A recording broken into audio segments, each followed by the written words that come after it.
আমেরিকার Los Angeles আর ক্যালিফোর্নিয়ার মধ্যে আল্লাহ তাআলা দাবানল দিয়ে জ্বালিয়ে পুড়িয়ে ধ্বংস করে দিয়েছেন। এখন আবার এই সময়ে ইসরায়েলের ভেতর ভয়াবহ দাবানল সৃষ্টি হয়েছে। যেই দাবানলে ইসরায়েলি সংস্থার রিপোর্ট হচ্ছে বিগত 50 বছরেও আমরা এত বেশি ফিনান্সিয়াল ক্ষতির সম্মুখীন হই নাই যতটা ক্ষতির সম্মুখীন এই দাবানলে হচ্ছে। পৃথিবীর কাছে তার অর্থনৈতিক সহযোগিতা চাচ্ছে। তোমরা যা করেছো, নবীদেরকে তোমরা হত্যা করেছো।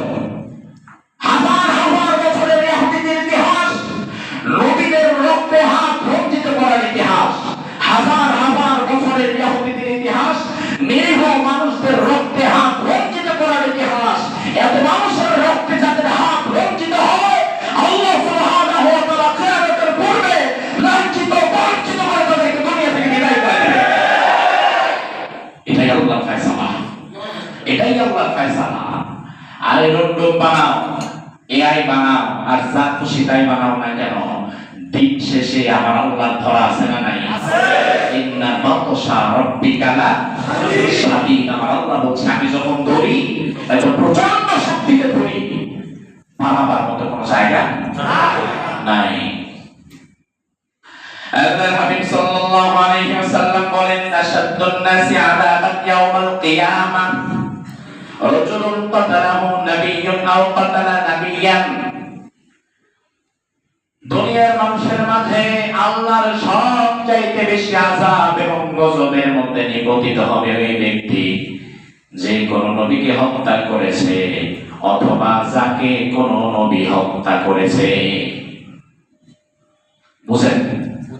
রাসূল বলেন সবচেয়ে আযাব এবং গজব ওই ব্যক্তির উপরে আসবে যে নিজে কোন নবীকে হত্যা করেছে অথবা কোন নবী তাকে হত্যা করেছে।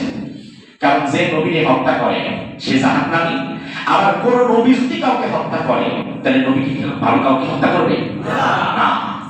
কাতালাহু নবী, হয়তো সে নবীকে হত্যা করেছে, আও কাতালা নাবিয়্যান, অথবা নবী তাকে হত্যা করেছে। এমন মানুষকে আল্লাহ তাআলা আযাব এবং গজব দান করেন। আর ভাইরা শুনুন, আলোচনার শেষ অংশে আমরা জানবো দুনিয়াতে যত নবী রাসূল আল্লাহ পাঠিয়েছেন কাদের জন্য পাঠিয়েছেন?